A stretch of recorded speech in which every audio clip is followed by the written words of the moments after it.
This is Tom and Paula Grace from Light of Christ Radio with a story from our series on the book of Esther entitled For Such a Time as This. You're welcome to watch this video simply for the story, or you can use it as the basis of a small group study. The small group study instructions are below the video in the More section.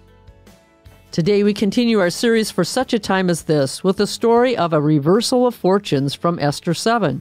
Well, Paula, as we begin our conversation today, let's look at the context of our story. Remember that Esther was queen of Persia when the king's official Haman wrote a decree ordering the killing of the Jews. And then Esther had to put her life on the line to request mercy for the Jews from the king. So when Esther gained an audience with the king, she asked Haman and the king to dinner the next evening. The next morning, Haman came to the palace early to ask permission to kill Mordecai.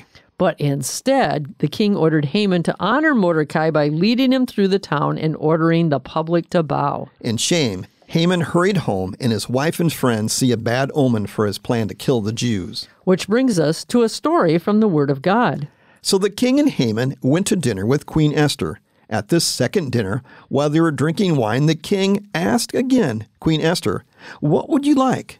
Half my kingdom? Just ask, and it's yours." And Queen Esther answered, "If I have found favor in your eyes, O king, and if please the king, give me my life and give me my people's life.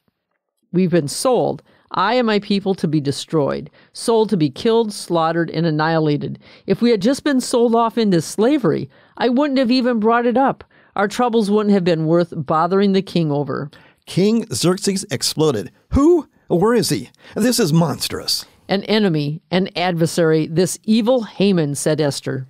Haman was terror-stricken before the king and queen. The king, raging, left his wine and stomped out into the palace garden. And Haman stood there pleading with Queen Esther for his life. He could see that the king was finished with him and that he was doomed.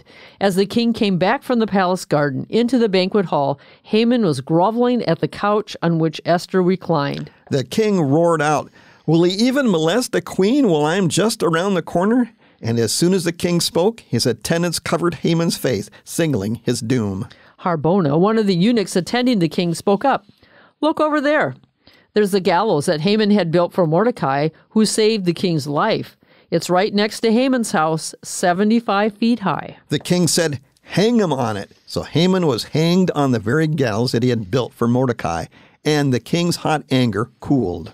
That same day, King Xerxes gave Queen Esther the estate of Haman, the arch-enemy of the Jews, and Mordecai came before the king because Esther had explained their relationship. The king took off his signet ring, which he had taken back from Haman, and gave it to Mordecai.